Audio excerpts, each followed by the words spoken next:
다음은 비관세 정책인데요. 첫 번째가 수입 쿼타입니다. 쿼타. 쿼타는 수량을 제한하는 정책이에요.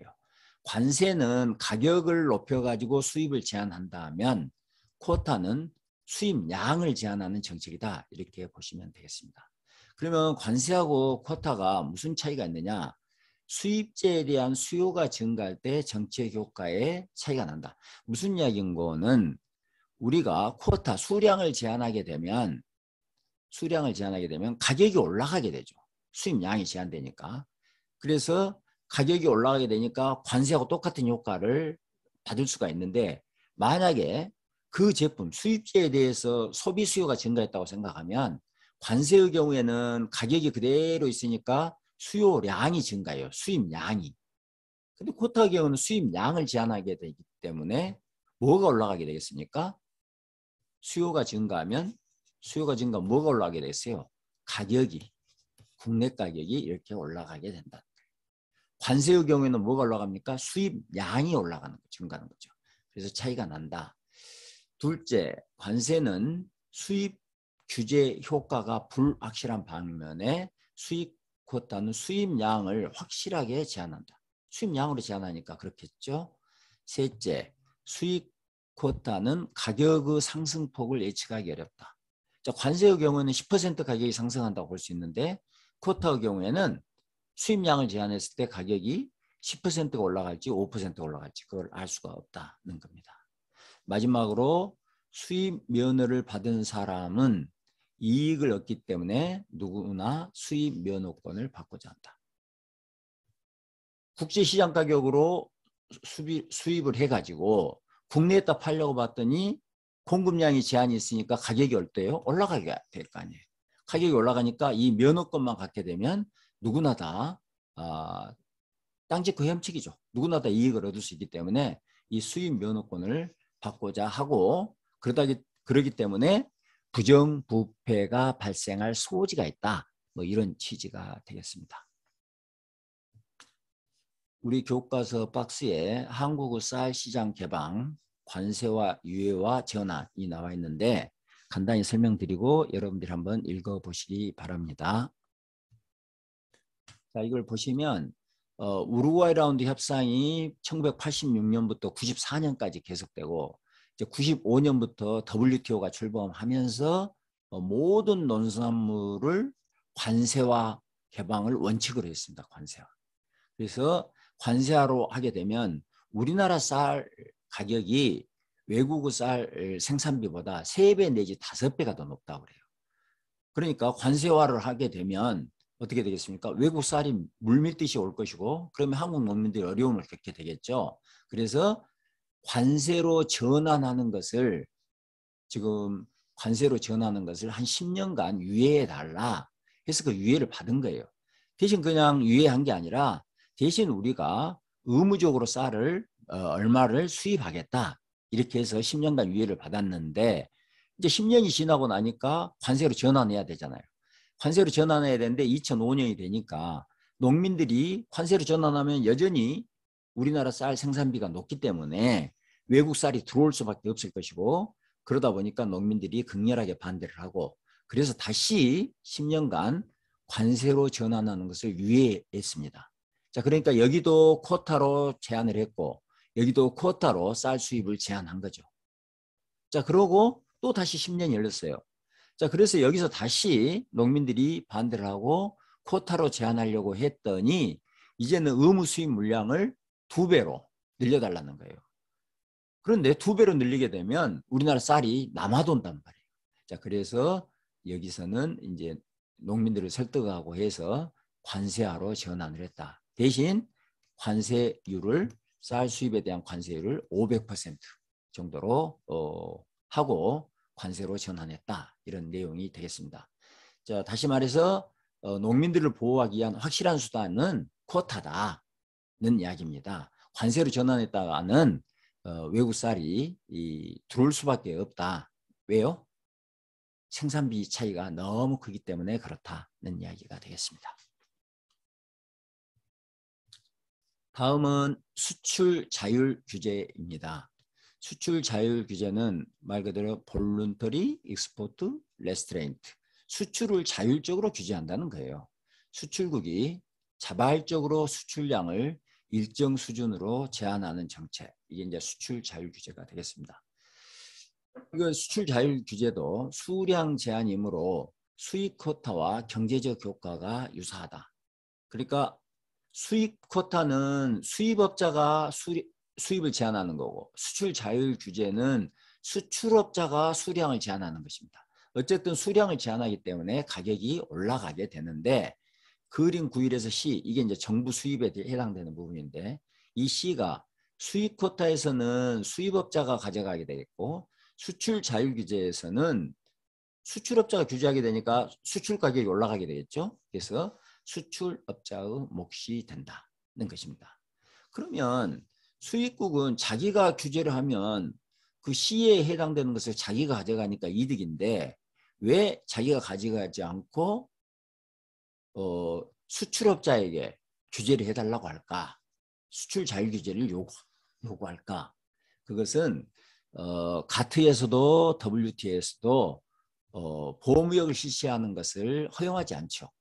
그러니까 자기가 보호무역을 실시하지 않으면서 상대 국가에게 수량을 제한해 달라는 취지에서 이 수출 자율 규제가 그러니까 이 수출 자율 규제는 수출국이 자율적으로 규제하는 것처럼 보이지만 실제로는 어떻습니까? 수입국이 요구해서 수출국이 그걸 받아들인 거다, 이렇게 이해하시면 되겠습니다. 1980년대 초반 미국은 일본의 자동차 수출 자율 규제를 요구했다. 사례예요. 1980년대 일본 자동차가 미국으로 물밀듯이 오니까 미국 자동차 회사들이 어려움을 겪게 되니까 이제 정부가 일본에 요구를 하게 된 거죠.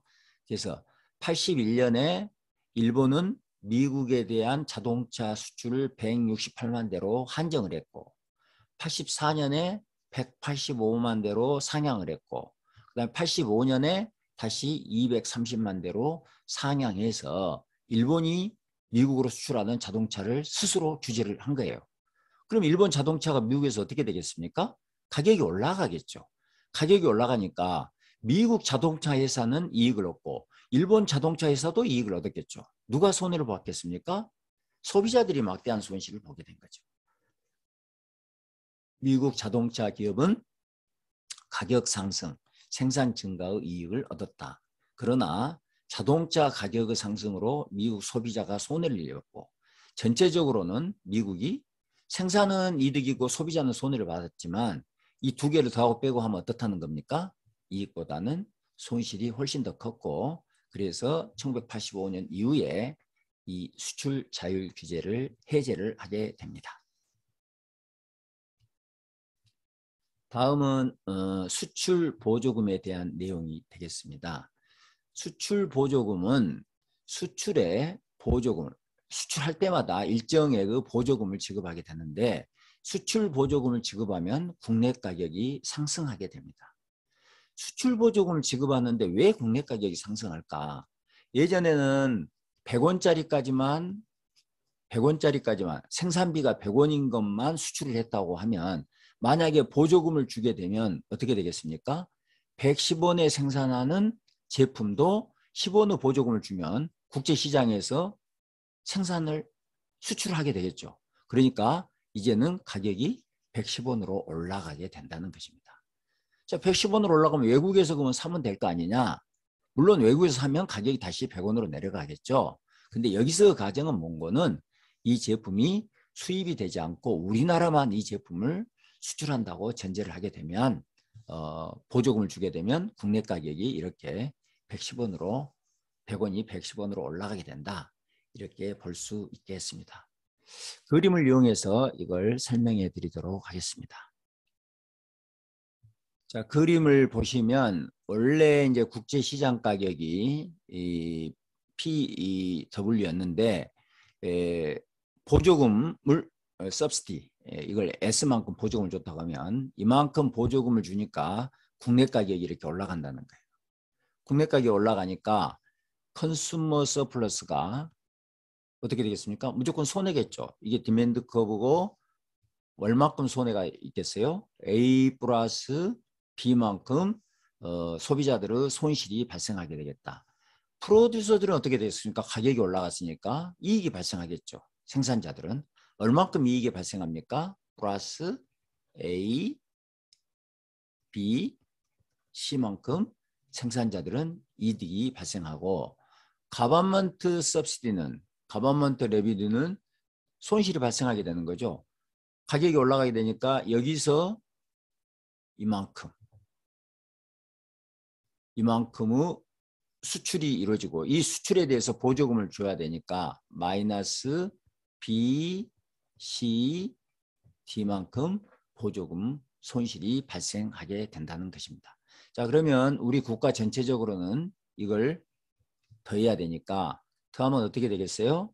A, B 이렇게 되겠고 이 C는 여기서 이렇게 지워지니까 마이너스 B 플러스 D만큼 손실이 후생 감소가 발생한다는 것입니다.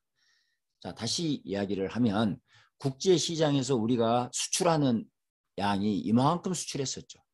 생산은 여기서 소비는 여기서 그러니까 이만큼 수출했었는데 보조금을 줬더니 수출 보조금을 줬더니 수출량이 이렇게 증가했어요. 수출량이. 이게 수출이에요. 수출량은 이렇게 증가했지만 후생은 마이너스 B 플러스 D. 후생 손실이 발생하게 되고 여기는 소비 왜곡으로 인한 후생 손실이겠죠. 가격이 올라가면서 소비자들이 손해를 봤다. 여기는 생산 왜곡. 생산 왜곡이라는 건 뭡니까? 적절한 생산량은 여기인데 과도하게 가격을 조작해서 생산을 늘렸다. 그래서 자원의 비효율적인 배분이 이루어졌다. 이런 취지가 되겠습니다. 그래서 수출 보조금을 지급하면 수출은 증가할지 모르나 후생 감소가 발생한다. 이런 것을 이 그림이 보여주고 있습니다. 그래서 순후생 효과는 우리가 계산한 것처럼 마이너스 B 플러스 D다.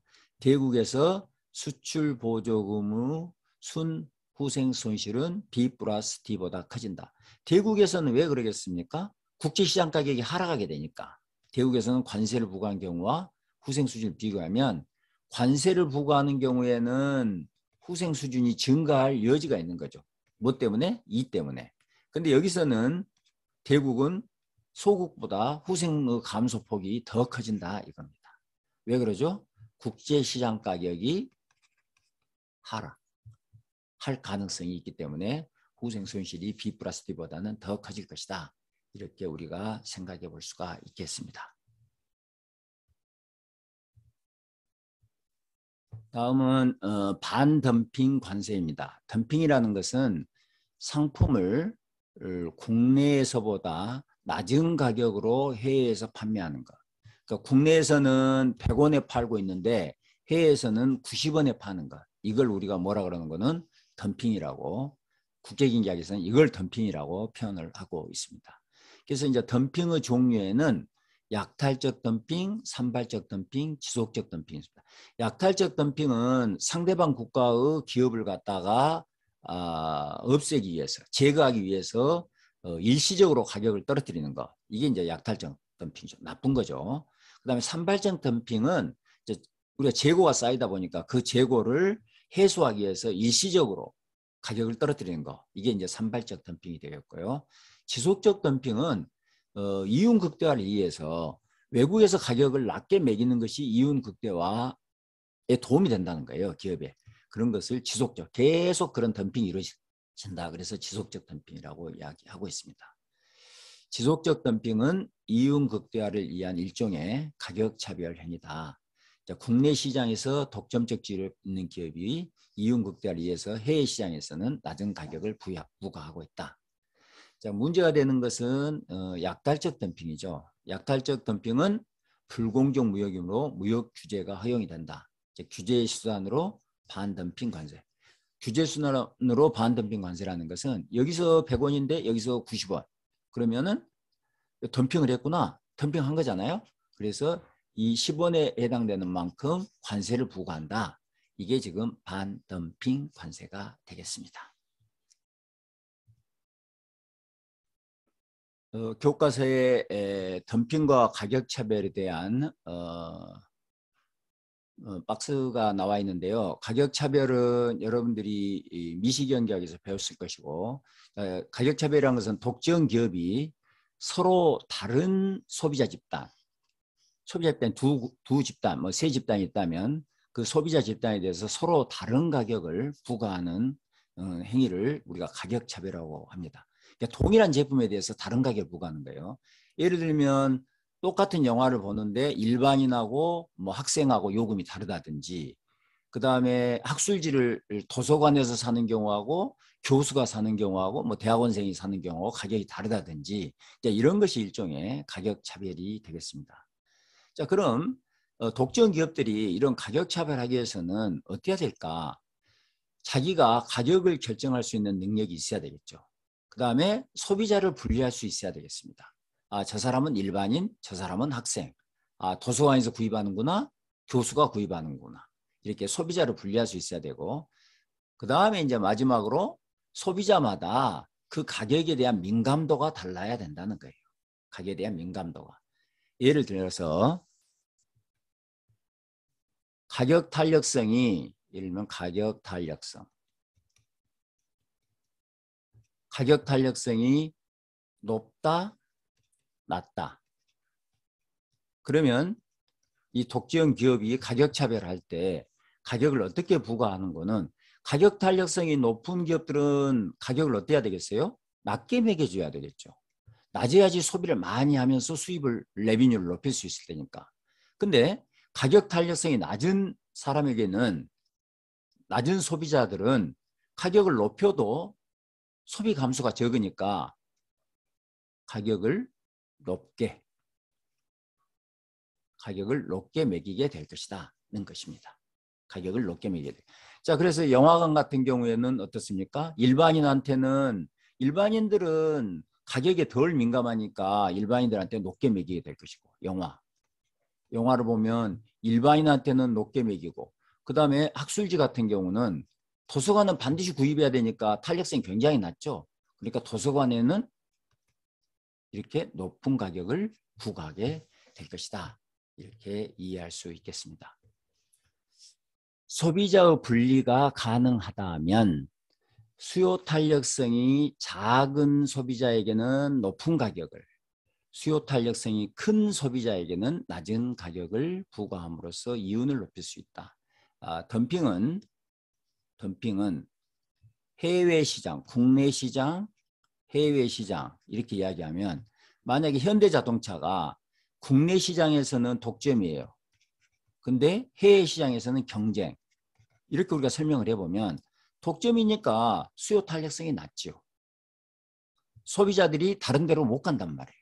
근데 경쟁이니까 가격을 조금 높여도 다른 회사로 소비자들이 이동하게 된단 말이에요.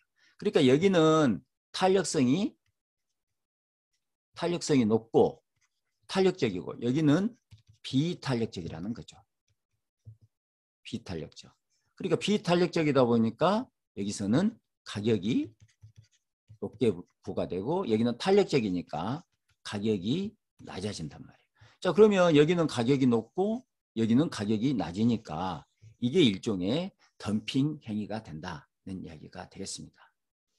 그래서 현대자동차의 국내 가격과 미국에서 가격을 보면, 과거에는 현대차가 국내에서 독점적 지위를 있었을 때는 이 가격 차이가 컸는데, 지금은 이제 외국 제품들이 국내에 수입이 많이 되니까 현대자동차의 국내 시장 독점력이 많이 사라진 거죠.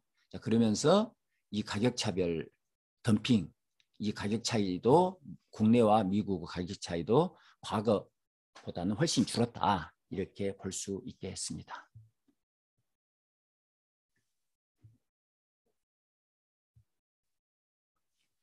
다음은 기타의 비관세 정책입니다.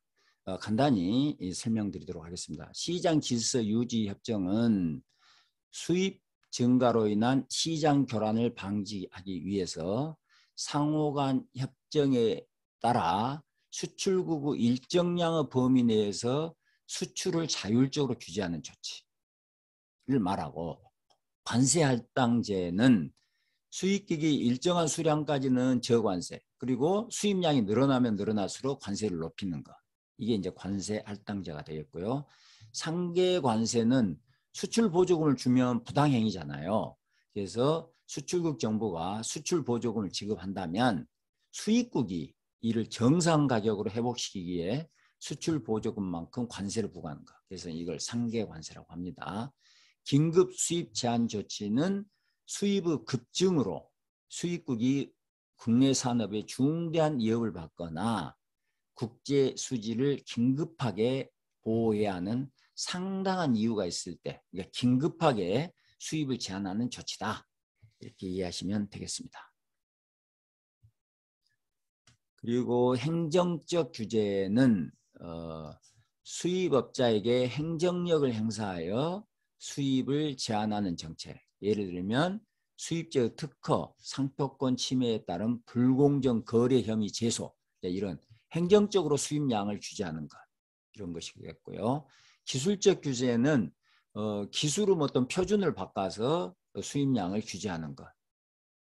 그 다음에 일반 특혜 관세는 선진국이 개발도상국의 경제개발과 수출 확대를 돕기 위해 개발도상국 수출품에 대해 일방적으로 관세를 전면 철폐하거나 부분적으로 인하 해서 특혜를 주는 것. 이게 이제 일반 특혜 관세가 되겠습니다. 그리고 외환 통제는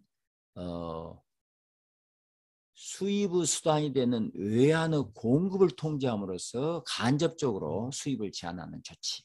이런 것들이 이 관세 이외의 수입을 제한하기 위한 조치들이다. 이렇게 보면 되겠고, 자세한 것은 여러분들이 교과서를 한 번 더 읽어보시면 될 것 같습니다. 이제 교과서 박스에 보호무역주의 수단의 변화인데요.